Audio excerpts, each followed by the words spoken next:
29장입니다. 창세기 29장.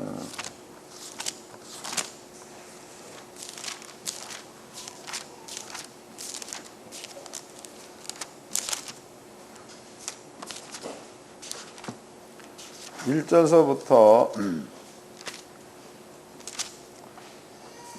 29장 1절서부터 20절까지 다 같이 한 목소리로 합독을 하도록 하겠습니다. 시작. 야곱이 발행하여 동방 사람의 땅에 이르러 본즉 들에 우물이 있고 그 곁에 양 세 떼가 누웠으니 이는 목자들이 우물 곁에 물을 양떼에게 먹임이라. 큰 돌로 우물 아구를 덮었다가 모든 떼가 모이면 그들이 우물 아구에서 돌을 옮기고 양에게 물을 먹이고 여전히 우물 아구 그 자리에 돌을 덮더라. 야곱이 그들에게 이르되 나의 형제여 어디로 쏘뇨? 그들이 가로되 하란에서로라. 야곱이 그들에게 이르되 너희가 나홀의 손자 라반을 아느냐? 그들이 가로되 아노라. 야곱이 그들에게 이르되 그가 평안하냐? 가로되 평안하니라. 그 딸 라헬이 지금 양을 몰고 오느니라. 야곱이 가로되 해가 아직 높은즉 짐승 모일 때가 아니냐? 양에게 물을 먹이고 가서 뜯기라. 그들이 가로되 우리가 그리하지 못하겠노라. 때가 다 모이고 목자들이 우물 아구에서 돌을 옮겨야 우리가 양에게 물을 먹이느니라. 야곱이 그들의 말하는 중에 라헬이 그 아비의 양과 함께 오니 그가 그 양 치문이었더라.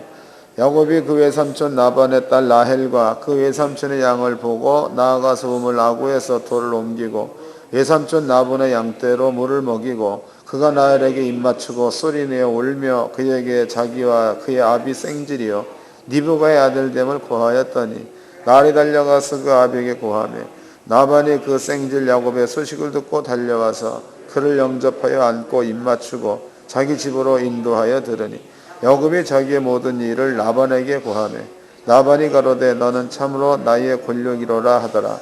야곱이 한 달에 그가 와서 함께 하더니 라반이 야곱에게 이르되 내가 비록 나의 생질이나 어찌 공으로 내 일만 하겠느냐? 무엇이 내 보수겠느냐? 내게 고하라. 라반의 두 딸이 있으니 형의 이름은 레아요 아우의 이름은 라헬이라. 레아는 알력이 부족하고 라헬은 곱고 아리따우니 야곱이 라헬을 연애함으로 대답하되 내가 외삼촌의 작은 딸 라헬을 위하여 외삼촌의 7년을 봉사하리라.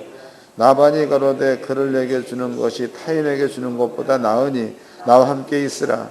야곱이 라헬을 위해 7년 동안 라반을 봉사했으니 그를 연애는 까닭에 7년을 수일같이 여겼더라. 아멘. 창세기 29장 1절서부터 20절까지 그 내용을 통해서 우리는 그 야곱의 성품을 조금 생각해 보도록 합시다. 야곱의 성품. 하나님께서 그 창세기 3장입니다. 창세기 3장에서 아담이죠. 아담에게 있었던 그 영생이 아담에게서 떠나게 됩니다. 그리고 아담 속에 사망의 영이 찾아오게 됩니다. 그 사망의 영이 찾아오고 난 그 다음에 하나님께서 아담한테 얘기할 때에 아담아 너는 수고하고 그랬죠. 수고하고 땀을 흘려야 이런 말을 썼습니다. 땀을 흘려야 내 소산을 먹을 거다 이런 말을 썼다고. 수고하고 땀을 흘려야 내 소산을 먹을 거다. 그 다음에 이제 땅은 그랬죠. 땅은 너희에게 가시와 엉겅퀴를 낼 것이다 이런 말을 썼습니다. 엉겅퀴, 가시와 엉겅퀴를 낼 것이다.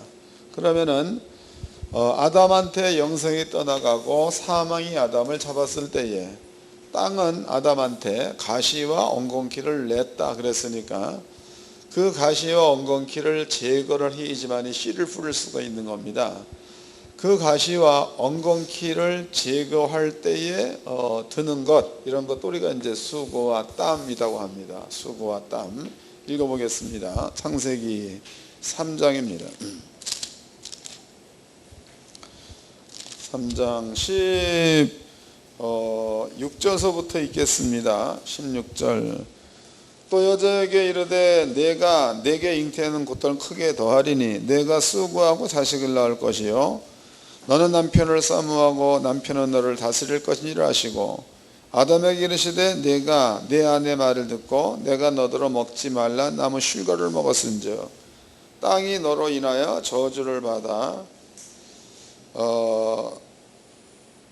너는 종신토록 수고하여야 그 소산을 먹으리라. 땅이 내게 가시덤불과 엉겅퀴를 낼 것이라. 내 먹을 것은 밭의 채소인즉 내가 얼굴에 땀이 흘러야 식물을 먹고 필경은 흙으로 돌아가리니 그 속에서 내가 취함을 입었으리라. 너는 흙이니 흙으로 돌아갈 것이니라 하시니라 그랬습니다. 그럼 보니까 여기에 하나님께서 아담한테 너는 내가 먹지 말라는 선악과를 먹었은즉 너는 종신토록 이런 말을 썼죠. 종신토록 얼굴에 땀을 흘려야 네가 네 소산을 먹을 거다 이런 말을 썼다고. 그럼 하나님께서 이제 아담한테 땅의 모든 열매를 풍족하게 먹을 수 있는 길은 땅에 있는 가시와 엉겅퀴 이것을 제거하고 그리고 땅을 열심으로 개간하고 그렇게 해서 거기에다가 씨를 뿌려서 그렇게 해서 낳고 있는 그 열매 이런 것들을 먹을 수 있도록 해 놓으셨습니다. 그러면 아담한테 이때부터 주어진 그것은 노동입니다. 노동이 주어졌다는 거다. 그러면은 아담한테 그 노동이 주어졌다는 그 얘기는 바꿔 얘기한다면은 아담한테 영생이 떠나가고 아담한테 사망이 찾아왔다라는 것에 대한 증거이기도 합니다. 영원한 영생이 있다는 그 말은 시간이 없는 곳이죠. 시간이 없는 곳은 여기에는 노동이 있을 수가 없는 겁니다. 그렇지만은 사망, 시간이 찾아왔다 그 얘기는 시간이라는 것은 시작과 끝이 정해져 있는 거기 때문에 그 시작에서 그 끝까지 가려면은 수고와 땀, 노동이 필요하다는 겁니다. 하나님께서 사람한테 수고하고 땀을 흘려야 네 소산을 먹을 것이다. 범죄한 아담한테 아버지가 준 것은 이 말씀을 준 겁니다. 그 다음에 이제 창세기 4장을 보겠습니다. 4장 10절서부터 읽겠습니다. 창세기 4장 10절. 가라사대 내가 무엇을 하였느냐 내 아우의 핏소리가 땅에서부터 내게 호소하느니라. 땅이 그 입을 벌려 내 손에서부터 내 아우의 피를 받았은즉 내가 땅에서 저주를 받으리라 해서 12절입니다. 내가 밭가라도 땅이 다시는 그 효력을 내게 주지 아니할 것이요 너는 땅에서 피하며 유리하는 자가 되리라 그랬습니다. 그럼 여기에서 첫 번째 사망 가운데 떨어진 사람은 아담입니다. 두 번째 아담이 자식을 낳았습니다. 그래서 가인과 아벨을 낳았는데 가인이 아벨을 죽이게 되죠. 그러면 가인한테 하나님께서 말씀하신 내용을 가만히 본다면 아담 시대에는 일만 열심히 하고 가시와 엉겅퀴를 제거하고 씨를 뿌리면 그래도 땅이 기름졌다는 겁니다. 근데 가인 때는 보니까 가인이 의로운 자의 피를 땅에 흘림과 동시에 땅이 저주를 받았다 이런 말을 썼다고. 그리고 땅이 가인을 내친다 이런 말을 했습니다. 그럼 바꾸게 본다면 아담 때 수고와 땀을 만약에 7시간 흘렸다 그러면은요 가인 때에는 한 10시간 이상을 흘려야 그 소산을 먹을 수가 있다라는 뜻이 되겠죠. 맞나? 읽어보겠습니다. 이거 이해를 하셔야 합니다. 10절입니다. 가라사대 내가 무엇을 하였느냐 내 아우의 핏소리가 땅에서부터 내게 호소하느니라. 땅이 그 입을 벌려 내 손에서부터 내 아우의 피를 받았은즉 내가 땅에서 저주를 받으리라. 내가 밭가라도 땅이 다시는 그 효력을 내게 주지 아니할 것이요 너는 땅에서 피하며 유리하는 자가 되리라 했으니까 밭을 갈아도 효력을 내지 않는다 그 얘기는 가인이 아벨을 죽이기 이전의 땅입니다. 그 땅은 밭 갈면 그 밭에서 나는 소산을 낼 수가 있다는 뜻이 되겠죠. 그런데 가인이 아벨을 죽이고 난 그 다음부터는 땅이 저주를 받아서 이전과 같은 소득을 볼 수가 없다. 그러니까 노동력은요 아담 시간 때 이만큼이라면 가인 때에는 그 노동력이 더 요구됐다는 겁니다. 더. 그 다음에 또 읽겠습니다. 그 다음에 창세기 4장입니다. 21절 읽겠습니다. 21절. 아다는 야발을 낳았으니 그는 장막에 거하며 육축치는 자의 조상이 되었고 그 아우의 이름은 유발이니 그는 수금과 퉁소를 잡는 모든 자의 조상이 되었으며 실라는 두발가인을 낳았으니 이는 동철로 각양 날카로운 기계를 만드는 자요 두발가인의 누이는 나아마이었더라. 라멕의 아내들에게 이르되 아다와 실라의 내 소리를 들으라. 라멕의 아내들이여 내 말을 들으라. 나의 창상아 인해 내가 사람을 죽였고 나의 쌍함을 인하여 소년을 죽였도다. 가인을 위하여는 벌이 7배일진데 그랬단 말이에요. 7배. 그럼 7배라는 그 말은 아담 때의 농사가 만약에 0이다. 한 7시간 정도를 노동해서 소산을 먹었다. 그러면은 벌이 7배 그랬으니까 땅이 여기에 7배가 더 나빠졌다. 이런 뜻이 되겠죠. 그러면 또 라멕입니다. 라멕을 위해 벌이 77배 1이로다 그랬으니까 라멕은 사람을 죽이는 기계를 만든 자입니다. 라멕 때에는 많은 사람이 죽임을 당했다는 거다고. 그러면 땅은 의로운 자의 피를 많이 받았으니까 거기서 땅은 더 저주를 받는다. 그런 뜻이 되는 거겠죠. 그러니까 의인의 피입니다. 의인의 피가 땅에 떨어지게 되면 땅은 의인의 피를 많이 흘리면 흘린 것만큼 땅은 사람들한테 소산을 잘 주지 않는다라는 게 창세기 3장과 4장에 기록되어 있다고. 자, 그 다음에 또 보겠습니다. 신명기서입니다. 신명기서 28장을 보겠습니다. 신명기서 28장 20절서부터 읽겠습니다. 신명기 28장 20절. 내가 악을 행하고 그를 잊음으로 내 손으로 하는 모든 일에 여호와께서 저주와 공고와 경책을 내려 망하며 속히 파멸케 하실 것이요 여호와께서 내 몸에 연병이 들게 하사 내가 들어가 얻을 땅에서 필경 너를 멸하실 것이요 여호와께서 폐병과 열병과 상한과 학질과 한재와 풍재와 썩는 재앙으로 너를 치시리니 재앙들이 너를 따라서 너를 진멸케 할 것이라 해서 여기서 폐병 하는 겁니다. 열병도 하는 겁니다. 상한, 학질 다 하는 겁니다. 한재와 풍재도 다 하는 겁니다. 근데 여기에서 한재 이것은 기근을 뜻하죠. 풍재 이것은 바람에 의해서 오고 있는 그런 그 저주를 뜻하는 겁니다. 썩는 재앙 너를 치시리니 재앙이 너를 따라서 너를 진멸할 것이라. 23절. 내 머리 위에 하늘은 노시 되고 내 아래 땅은 철이 될 것이며 그랬다고. 그 다음에 24절. 여호와께서 비 대신에 티끌과 모래를 내 땅에 내리시리니 그것들이 하늘에서 내 위에 내려 필경 너를 멸하리라 그랬습니다. 그럼 여기에 보니까 여기는 이제 저주의 그 강도가 상당히 높아졌습니다. 한재, 기근이 있다는 거죠. 그 다음에 풍재, 바람으로 인해서 재앙이 온다는 겁니다. 그 다음에 하늘은 노시 된다. 하늘은 땅은 철이 된다. 이 얘기는 노시 된다는 그 말의 의미는 비가 안 온다는 겁니다. 철이 된다는 그 의미도 땅이 비가 안 오니까 단단해서 밭을 갈아서 곡식을 심을 수 없을 만한 땅이 된다. 그래, 그 뜻입니다. 그 다음에 하나님께서 비 대신에 티끌 그랬죠. 티끌. 이 티끌이라는 말은 흙이라는 거다고. 비 대신에 모래나 흙을 보내가지고 결국 땅을 황폐하게 만들어 버리겠다. 이게 하나님께서 하신 말씀입니다. 그러면은 물론 이제 그 성경 전체에 다 이런 얘기가 다 들어갈 거다고. 그런데 다 찾아보자니 시간이 많이 걸리니까 이제는 아담 때 7배, 가인 때 7배, 그 다음에 이제 라멕 때는 77배 그랬다고. 그 다음에 이제 세월이 쭉 흘러간 다음에 그 다음에는 이렇게 땅이 저주를 받아가지고 한재와 풍재, 그 다음에 하늘은 노시 되고 땅은 철이 되고, 그 다음에 하나님께서 비 대신에 티끌을 이 땅에 보내서 너희를 멸망시키겠다라는 이야기를 하나님께서 하셨습니다. 그러면 이 부분입니다. 이 부분.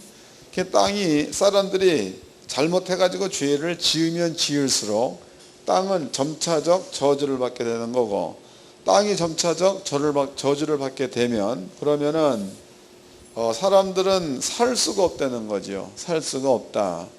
그럴 경우에 발생되는 게 전쟁이 되겠죠. 전쟁. 그 경우에 발생되는 남의 것을 빼앗는 것을 말하는 빼앗는다.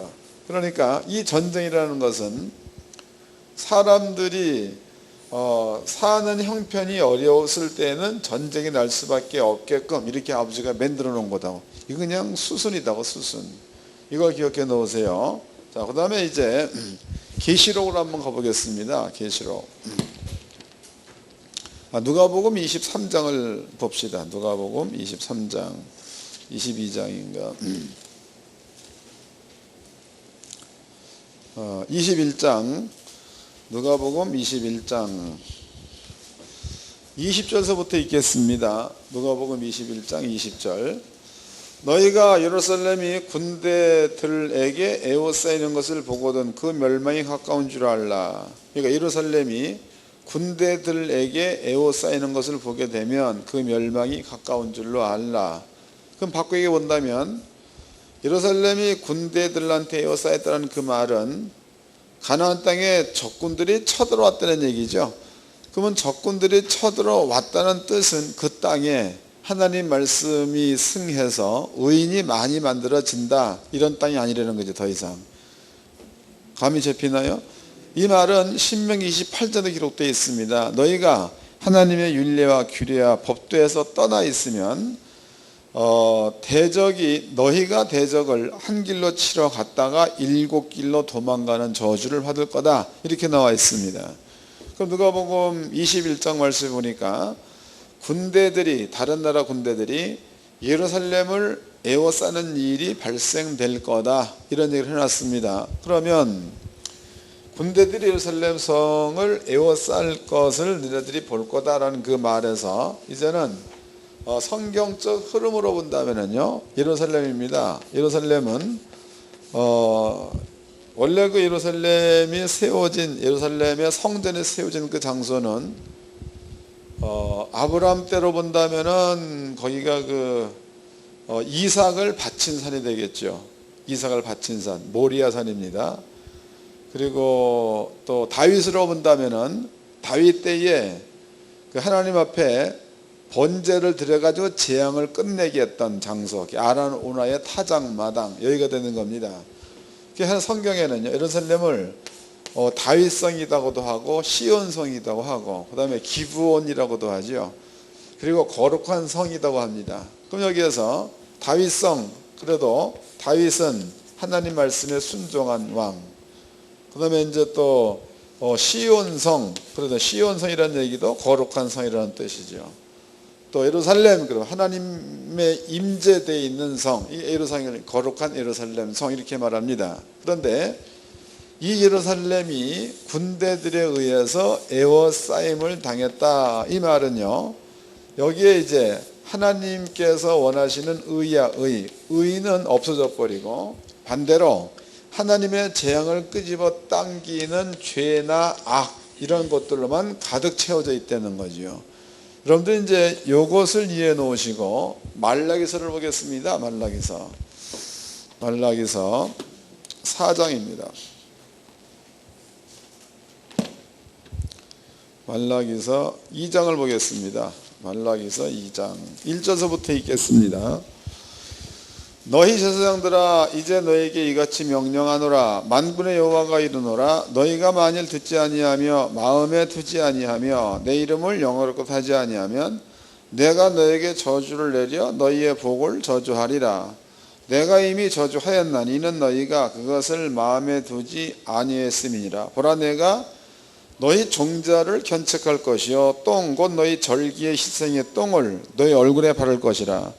너희가 그것과 함께 제하여 버림을 당하리라. 만군의 여호와가 이르노라, 이랬습니다. 그럼 여기서 보니까 내가 이미 저주하였나니라는 그 말은 과거 완료형입니다. 그러니까 저주를 주겠다, 미래형이 아니고 이미 저주를 하였노라는 이미 하나님께서 끝냈다는 거다고. 이미 다시 읽어보겠습니다. 2절입니다. 만군의 여호와가 이르노라 너희가 만일 듣지 아니하며 마음에 두지 아니하여 내 이름을 영화롭게 하지 아니하면 내가 너희에게 저주를 내려 너희의 복을 저주하리라. 내가 이미 저주하였나니, 과거에 끝냈다는 거지요. 이미 저주하였나니 이는 너희가 그것을 마음에 두지 아니했음이라. 어떻게 끝냈느냐? 보라 내가 너희의 종자를 견책할 것이요 또 너희 절기의 희생의 똥을 너희 얼굴에 바를 것이라. 너희가 그것과 함께 제하여 버림을 당하리라. 그랬으니까 하나님께서 이미 제사장 그러면은 제사장들이 하는 일은 뭐냐? 제사장이 하는 일은 예루살렘 성을 계속적으로 거룩한 성으로다가 존속시킬 수 있는 일, 또 제사장이 하는 그 일은 예루살렘 안에 의인을 많이 만들어주는 일, 이런 일들을 제사장이 하는 일입니다. 그러니까 이스라엘 민족이 성전에 와가지고 제사장한테 속죄 제물을 드린다. 그럴 경우입니다. 속죄물을 드린다. 이럴 경우에 민족의 죄가 속죄물과 함께 죽여버리죠. 그게 죄가 없게 되는 거니까. 그렇게 제사를 끝낸 사람들은 예루살렘 성 안에 산다. 그러면 그 사람들은 의인으로 사는 겁니다. 의인으로. 때문에 의인으로 산다는 그 말은 예루살렘이 계속적으로 거룩한 성이 될 수 있다는 뜻이 되는 겁니다. 근데 아버지께서 제사장의 복을 저주했다 그랬단 말이에요. 근데 아버지께서 제사장들 얼굴에다가 희생의 똥을 발라가지고 제하여 버리겠다 그랬단 말이죠. 그러면은 말라기서가 쓰여진 게 442년경에 쓰여졌는데요. 하나님께서는 말라기서가 쓰여질 때에 이미 내가 제사장들의 복을 저주하였노라 이랬단 말이에요. 말라기서가 쓰여질 때에 이미 하나님께서는 제사장들의 복을 저주해버린 상태가 되는 거고 제사장 제도를 폐지한 상태가 되는 거다고. 그로부터 442년이 지났습니다. 그리고 AD 0년에 예수가 왔다는 거죠. 예수가.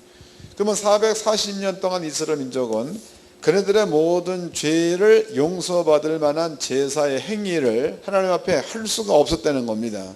물론 이제 유대인이나 제사장들이 그때 당시 있었으니까 제사를 안 드렸다라고는 볼 수 없는 겁니다. 드렸지만 하나님이 안 받는 뜻 되겠죠. 안 받은 겁니다. 그래서 440년 동안이 지나갔다. 그럼 예루살렘 성 가운데는 의인이 하나도 없는 상태가 됐다는 거죠. 의인이 없다 이 말이에요. 또 하나님께서 예수를 보냈을 때에 이제는 눈으로 보이는 성전 이거 말고 보이지 않는 성전을 세우기 위해서 보냈다 이랬습니다. 예수께서 요한복음 2장 말씀에 보면 거기에 이 성전을 헐어라 내가 3일 다시 이렇게 세우겠다. 이 말씀 뒤에 그 해설해 놓은 것을 보면은요, 이는 예수 자신을 가리켜서 하신 말씀이다라는 말을 썼다고. 그럼 하나님의 성전을 이제 아버지께서 버린 겁니다. 이건 버린 거다. 버린 것이므로 있을 필요성이 없다 이 말이에요. 그런데 율법적 차원입니다. 그 율법적 차원으로 본다면은 예루살렘에는 의인이 없는 거다고. 또 예루살렘에는 하나님의 그 제사장에 의해서 죄 용서함 받는 그러한 제도가 이제는 영적인 세계에서 닫힌 제도인지 이게. 때문에 예루살렘 성은요, 의인이 없는 성, 죄악만 가득 차 있는 성, 율법이 없는 성. 그러니까 여기에 군인들이 에워쌌다 이렇게 기록되어 있으니까 아까 이제 창세기 3장과 창세기 4장 그 다음에 신명기서 28장 말씀으로 들어보았을 때에 의인이 없을 때는 하나님의 저주가 점점 가중된다는 거죠. 7배, 77배. 하늘은 노시 되고 땅은 철이 되고. 그리고 이제 그렇게 됐을 경우에는 전쟁이 일어난다는 얘기 드렸습니다. 그 보니까 성경대로 예루살렘 성은 성경대로 되어가는 거죠. 성경대로. 그렇게 해서 여기서 몽땅 멸망당하고 그리고 이스라엘 민족이 전 세계로 흩어지게 됩니다. 그리고 시간은 1450년, 58년도가 그때에 예루살렘 이스라엘 민족이 다시 이제 모이기 시작한 거니까 그렇게 해서 1450년이 지나갔다는 거다. 엄청난 저주가 된 거겠죠. 자, 이제 이것을 기억해 놓으세요. 그렇다면은 하나님께서 그 사망한 영이 있는 자들한테 준 말은 이런 일들이라고. 그러니까 순서적으로 의인이 없다 그러면은 7배다 77배다 전쟁이 일어나는 이게 순서적으로 되어 있는 거다고. 또 여러 가지 질병도 당연히 따라오는 겁니다. 그런데 이러한 그 길 아니야, 이러한 길 안에다가 하나님께서 의인을 집어넣었어. 의인을 집어넣은 겁니다. 그러면 그 의인은 물론 그 지금에서 본다면은 그 의인은 예수를 믿는 자가 되겠지만 구약으로 미뤄본다면 그 의인은 아브라함 같으면 아브라함이 아버지가 인정한 의인이 되겠죠. 아브라함의 아들 이삭이 역시 의인이 되는 겁니다. 이삭의 아들 야곱이 의인이 되겠죠. 그럼 야곱이라는 사람은 이러한 그 순서 가운데에 하나님께서 의인 야곱을 그 세상 가운데 의인을 집어넣었다는 겁니다. 그럼 의인의 마음 가운데는 여기에는 하나님의 말씀을 믿는 믿음이 의인의 마음 가운데는 충만한 거다고. 그러니까 지금까지 우리가 저번 시간까지 공부한 내용으로 본다면 아브라함한테 있었던 믿음이 이삭에게도, 이삭한테 있었던 믿음이 야곱에게로, 그런 얘기 해드렸습니다. 그러면 야곱이라는 사람은 의인입니다. 의인. 그리고 하나님 말씀을 받은 자. 그럼 하나님 말씀을 받은 자의 마음 가운데는 하나님 말씀에 순종하려는 마음과 행동이 꼭 따라붙습니다. 그러니까 믿음 있는 자들은 행동이 꼭 따라붙게 돼 있어요. 여러분들이 그 믿음이 있는데 행함이 없다, 이건 죽은 믿음이라 그랬죠. 믿음이 있으면 행동이 꼭 따르게 돼 있는 거다.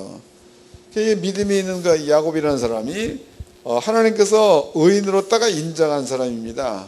그러면은 의인인 야곱의 마음 가운데는 하나님께서 너는 종신토록 수고하여야 네 소산을 먹을 거다. 또 너는 얼굴에 땀을 흘려야 네 소산을 먹을 거다. 이렇게 몸이 흙으로 돌아가는 기간 동안에 아버지가 명해 놓은 것은 수고와 땀을 명해 놓은 겁니다. 그러면 야곱이라는 사람은 아브라함 시대 혹은 그 이전 시대입니다. 아담 시대, 그런 내용들을 마음 가운데 알고 그 다음에 믿음으로 가지고 있다면 야곱의 마음 가운데나 행동 가운데는 게을름이 있어야 되는 거예요? 부지런함이 있어야 되는 거예요? 그러니까 이건 형성된 야곱의 상태다고, 억지로가 아니에요. 형성된 야곱의 상태. 읽어보겠습니다. 창세기 29장입니다. 창세기 29장. 이제는 29장을 펴놓으시고 배경을 조금 설명해 드리도록 하겠습니다. 야곱이 이제 자기네 아버지 어머니의 집이죠. 성경은 부엘세바라고 말합니다. 부엘세바의 그 지도적 위치는 대략 요쯤 되겠죠. 야곱이라는 사람이 여기에서 지팡이만 가지고 하란 땅까지 여기까지 간 겁니다.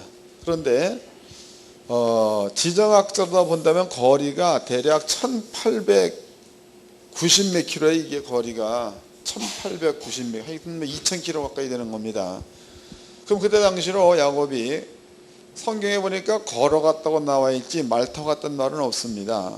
그런데 1890km를 걸어갔다. 그러면 그 사람은 거의 그 파김치가 될 만한, 그리고 그 여행으로 인해 가지고 몸이 아주 지칠 만큼 지친 이러한 상태라고 봐야 맞겠죠.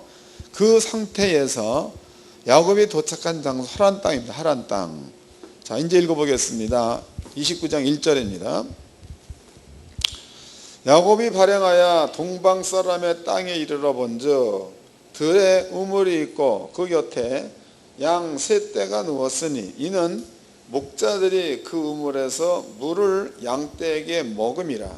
큰 돌로 우물 아구를 덮었다가 모든 떼가 모이면 그들이 우물 아구에서 돌을 옮기고 양떼에게 물을 먹이고는 여전히 우물 아구를 그 자리에 돌을 덮었더라 그랬습니다. 그러면은 야곱이 지금 도착한 하란 땅 여기에는요 우물이 하나 있어. 우물.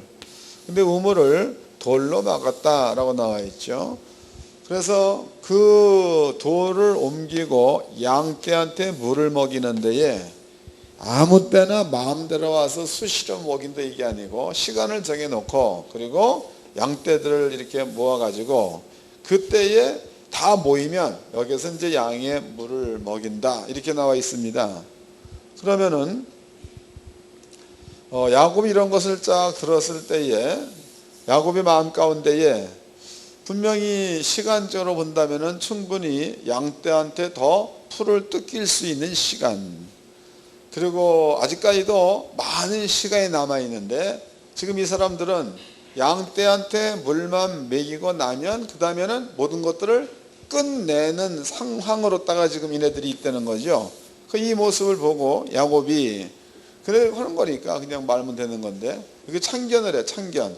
아이 또 해가 긴데 너네들이 물만 먹이고 말 거냐 이래 묻지요. 그 사람들이 너는 나에게 간섭하지 말라 이 다툼이 있었습니다. 읽어보겠습니다. 3절입니다. 모든 떼가 모이면 그들이 우물 아구에서 돌을 옮기고 양에게 물을 먹이고는 여전히 우물 아구 그 자리를 돌로 덮더라. 야곱이 그들에게 이르되 나의 형제여 어디로 쏘냐 그들이 가로되 하란에서로다. 야곱이 그들에게 이르되 너희가 나홀의 손자 라반을 아느냐 그들이 가로되 아노라. 야곱이 그들에게 이르되 그가 평안하냐 가로되 평안하니라. 그딸 라헬이 지금 양을 몰고 오느니라. 야곱이 가로되 해가 아직 높은즉 짐승 모일 때가 아니냐 양에게 물을 먹이고 가서 뜯거라. 그러니까 뜯기라 그랬으니까 야곱이 보기에는 해가 길다는 거죠. 물 먹었으면 또 가서 양떼에다가 풀을 먹여라. 이게 야곱의 말이라고. 8절입니다. 그들이 가로되 우리가 그리하지 못하겠노라. 때가 다 모이고 목자들이 우물 나오게 해서 돌을 옮겨야 우리가 양의 물을 먹이느니라 그랬으니까 그 야곱이 보기에는 분명히 물을 먹이고 나가서 풀을 뜯길 수도 있는 건데 이 사람들은 그렇게 하지 않겠다라고 얘기를 하고 있는 겁니다. 그러면 야곱의 마음 가운데는 여기 이제 창세기 얘기를 한번 해보도록 합시다. 그 야곱의 마음 가운데에 하나님께서 생명이 떠나가고 사망이 임한 그런 아담한테 너는 정신토록 수고하고 땀을 흘려야 네 소산을 먹을 거다 이런 얘기를 했습니다. 요것이 야곱의 마음 가운데 믿음이 되어져 있다면은 야곱은 아브라함도 마찬가지 이삭도 마찬가지 야곱도 마찬가지 이 말대로 순종하는 자라면 부지런함이 야곱한테는 습관화되어 있었다고 봐야 맞겠죠. 일이 눈에 보이는 겁니다. 있는 사람들은 시간이 많이 남았을지라도 물만 먹이면 땡인데 야곱은 시간이 많이 남았으니까 물 먹이고 가서 일을 더 하겠다라는 개념 갖고 있는 거니까 다른 사람이 5시간 일하면 자기는 7, 8시 일할 수가 있다는 뜻이 되겠죠. 이런 겁니다. 그 뒤에 야곱이 받은 복에 대해서는 그 뭐 뒤에 나와 있는 것 아닙니까? 그렇다면은요. 우리는 그 예수를 믿는 자들로서 의인입니다. 의인. 그리고 하나님의 말씀은 저주의 말씀도 하나님 말씀으로 복의 말씀도 하나님 말씀으로 받아들이는 자다 이 말이에요. 그럼 여러분들이 주의 종이 됐습니다. 종이 됐다고. 그래서 저는 늘 하는 얘기가 주의 종이 됐으면은 부지런하는 거죠. 부지런해야 되는 거다고. 왜 그러면 하나님께서 명해 놓은 거니까. 근데 어떤 분들은 목사가 됐기 때문에 아무것도 하지 말아야 된다라는 개념을 갖고 있는 사람들이 있습니다. 그건 제가 보기엔 잘못된 생각이에요. 또 사도 바울의 개념으로 봅시다. 사도 바울의 개념으로 본다면 사도 바울은 직업이 천막 짓는 기술을 가진 자야. 근데 그 사람은 복음을 증거할 때에 천막 짓는 일을 계속 하면서 복음을 증거했다라고 나와 있다고. 근데 오늘날에는 보면은요, 목사만 돼버리면 일을 안 해, 아예. 그 어디서 나온 거예요, 그게? 그건 성경적으로 안 맞는 겁니다. 또 지금은 이제 오래된 이야기인데 그 양반이 가끔 여기 왔다 갔다 한다네요. 그 양반이 춘천에다가 개척을 했습니다. 그 개척을 하고 난 다음에 이제 복음을 열심히 증거하죠. 부지런한 사람이니까. 근데 제가 이제 그때 내가 대전에 있을 때인데 전화를 해보고 싶어. 그래서 전화해봤죠. 전화 돈을 좀 붙여주고 싶어. 돈을 붙여줬죠. 그래서 전화를 해봤습니다. 근데 그 양반이 전화를 받기를, 목사님 개척하고 돈 떨어져가지고 그날 일하러 갔습니다. 일당 이제 하루에 7만 원인가 6만 원인가 받는 거 있지 않습니까? 그 시점에 내가 선교 예배를 넣어준 적이 있습니다. 그거 재밌는 일 아니야. 근데 어떤 분들은, 또 한 분은 또 이런 사람이 있어. 한 날 제가 또 이제 신방 갔습니다. 갔더니 그 양반이 자기는 은혜로 산대, 은혜로. 그래서 뭐가 은혜입니까? 물어봤더니 아버지께서 자기한테 일용한 양식을 늘 준다는 거죠. 근데 차근차근 다 물어봤다고 했더니 그럼 하는 얘기가, 어저께는 쌀이 똑 떨어졌다는 거야, 쌀이. 그래서 하나님 쌀 떨어졌습니다. 먹을 것 주세요. 그랬더니 그날 새벽에 라면 갖다 줬다고 하던가, 누가. 그래서 나는 날마다 만나를 먹고 산다 그래. 너무 기가 막혀가지고. 나흘째 했습니다. 목사님, 모세오경을 잘 들여다보면 만나 먹은 사람은 2명 살고 다 죽었습니다. 그러고 나왔다고. 싹 다 죽었다고 진짜로. 그때 이 양반이 자기 딴에는 만나 먹은 것을 자랑스럽게 얘기한 건데, 목사님 만나 먹은 사람은 싹 죽었습니다. 그러고 하니까 이게 칭찬의 말인지 이게 저주의 말인지 감이 안 잡히는 거예요. 그리고 얼마 있다가 우리 집 찾아왔습니다. 왔다 보니까 입이 다 부러졌어요. 이게 다 입이 막 딱지가 막 안고 막 그랬어. 그래서 와가지고, 목사님 그날 나한테 한 말의 뜻이 뭡니까? 이래 물어봐. 한 말의 뜻이 뭡니까? 그래서 아니 성경대로 만나 먹어서 다 죽었다 그런 얘기지 딴 뜻이 있겠습니까? 얘기 좀 해달라는 거예요. 그래서 내가 설명을 쭉 해줬습니다. 주의 정의라는 것은 성경대로 부지런해야 된다 이 말이지. 그 목사님이 죽을 똥 살똥 전도 안 하려면 죽을 똥 살똥 일해라는 거예요. 가서. 그러면은 만나 그걸 놓고 말하는 것이 아니고, 가서 목사님 일을 하게 되면은 하루 일당 5만 원 내지 10만 원 받을 것 아니냐. 한 달 일하면 얼마냐. 그러면은 주일날 뺀다라도 200만 원 벌 것 아니냐. 그럼 200만 원 쌓아놓고 오는 성도한테 대접해가며, 애들 잘 먹여가며, 마누라 잘 입혀가며, 그러가며 목회를 할 수 있는 것 아니냐. 그 왜 좋은 육신을 두고 그렇게 쭈그리고 있느냐. 기도라고 되냐, 기도가. 배고픈데 기도 잘 돼요? 여러분들 금식 5일만 해봐 기도 나오나? 아니, 안 나와. 자고 싶은 생각만 자꾸 들지. 그 육체니까 어쩔 수 없는 겁니다.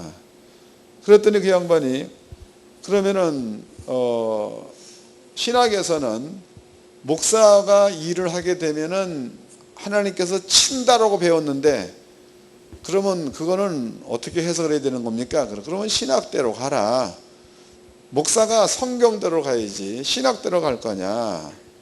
그러니까 가난한 소리 그만하고 부자가 되려면 일해라. 그랬습니다. 근데 그 양반이 고민을 안고 갔어. 근데 여러분들 놀라지 마세요. 그 다음 주부터 사모님이랑 둘이 일하러 갔다는 얘기가 아니야. 전도지 들고 가가지고 하루 종일 전도해, 하루 종일.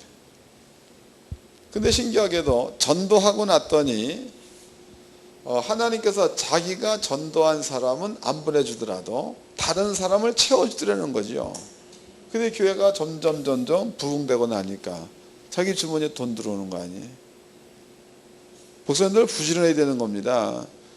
근데 지금은 아주 이상한 것들을 가르쳐 놔가지고 목사는 일을 하면 안 되는 줄로 알아. 아니요. 여러분들은 그런 고리타분한 옛날적 사고를 버려버리고, 돈이 없다 그러면 가서 막노동 하세요. 그래서 한 달에 하루에 7만 원 벌어오세요. 그리고 만약에 그것도 못하겠다 그러면 죽자 사자 전도해. 예? 성경에 나와 있죠. 가서 복음을 전거하면 아버지께서 먹을 거 입을 것을 준다고 그랬잖아. 여러분들이 그것 하면은 여러분들의 그 물건은 채워지게 돼 있는 줄로 깨닫기를 바랍니다. 그게 주의 종들은 부지런하니까 부지런하게. 가서 게을르지 말고.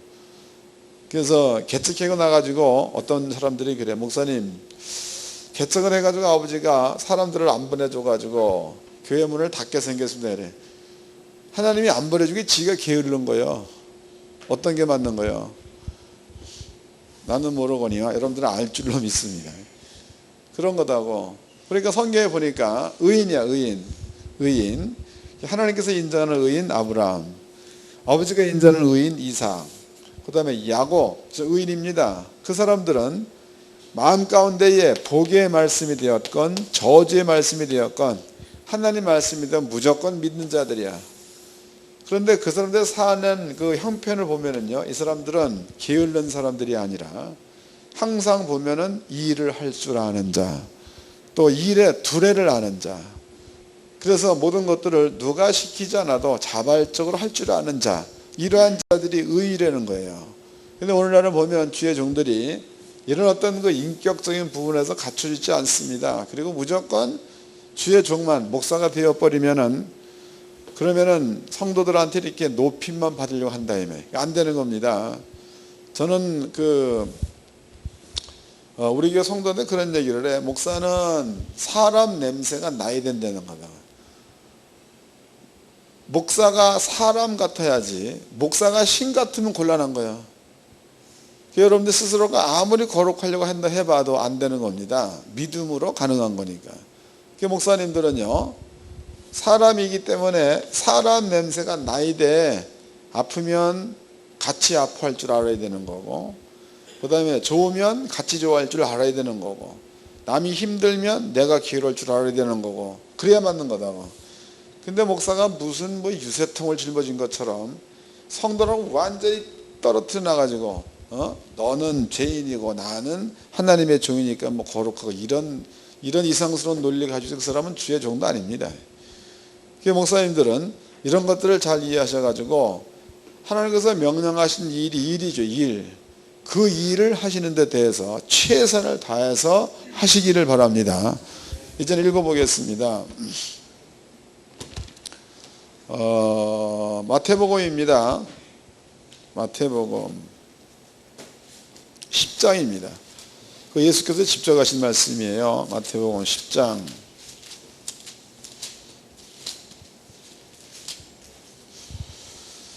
9절서부터 읽겠습니다.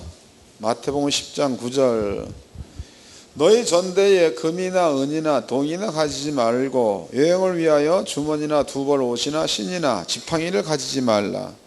이는 일꾼이 저 먹을 것이 받는 것이 마땅함이니라.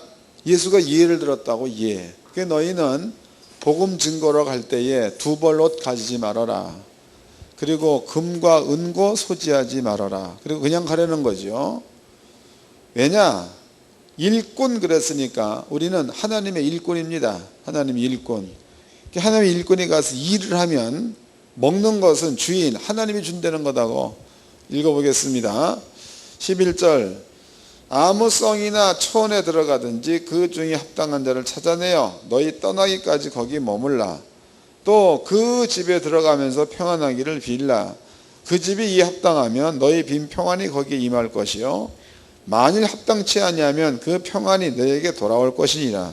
누구든지 너희를 영접도 아니하고 너희 말을 듣지도 아니하거든 그 집이나 성에서 나가 너의 발에 먼지를 떨어버리라 그랬습니다. 그러면은 하나님께서 당신의 일꾼으로 가는 자, 일꾼으로 가는 자가 가서 주의 일을 하는 자리에 머물러 있으면 아버지가 먹을 것을 공급해 준다는 뜻입니다.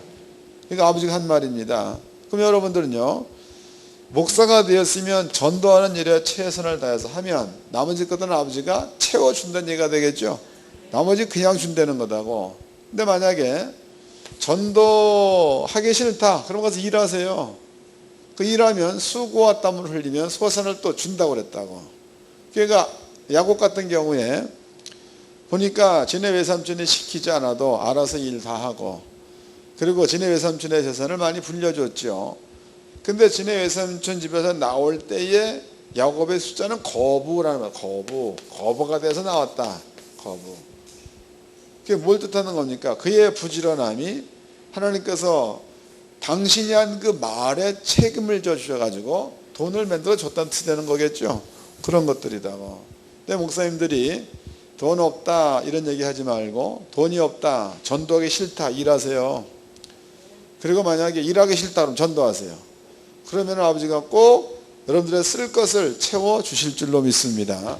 성경에 하나님은 어제나 오늘이나 영원토록 동일하다는 거예요. 그럼 아브라함의 하나님이 우리 하나님이고 야곱의 하나님이 우리 하나님이십니다. 그분은 오늘날에도 그 약속을 지키시는 분인 줄로 믿으시기 바랍니다. 그래서 목사님들은요, 주의 종이기 때문에 주의 말에 순종할 만한 의무를 갖고 있는 겁니다. 주의 종이니까. 종이 아니면 또 상관이 없는 거겠죠. 우리는 성도들한테 구질구질하는 모습 보이지 말라고. 성도들한테 그 뭔가가 좀 담담하고 하나님 안에서 백장이 있고 이렇게 살아야지 좀 뭔가 이렇게 좀 폼나는 거지. 그래야 자신도 모르는 사이에 카리스마가 생기는 거다고. 예? 아, 우리 목사님은 폼난다 말이지. 왜 폼나냐? 일 잘해서 폼난다. 이것도 맞는 얘기. 아, 우리 목사님 폼난다. 왜 폼나냐? 전도 잘해서 폼나는 거야. 이런 것에서 영적인 어떤 권세가 형성되어져야, 그래야 뭔가가 좀 주의 일꾼다운 맛이 있는 거예요. 혼자서만 도도한 척하고 혼자서만 구별시켜 나오고 다른 사람 아무도 인정 안 해. 오히려 성도는 피해갑니다. 그런 사람들. 그러면은 하나님의 일꾼으로서는 제로야, 제로. 목사님들은 꼭 주님께서 기뻐하시는 그러한 자리에 있기를 주의 이름으로 축원합니다. 옆 사람과 인사 좀 합시다. 부지런합시다.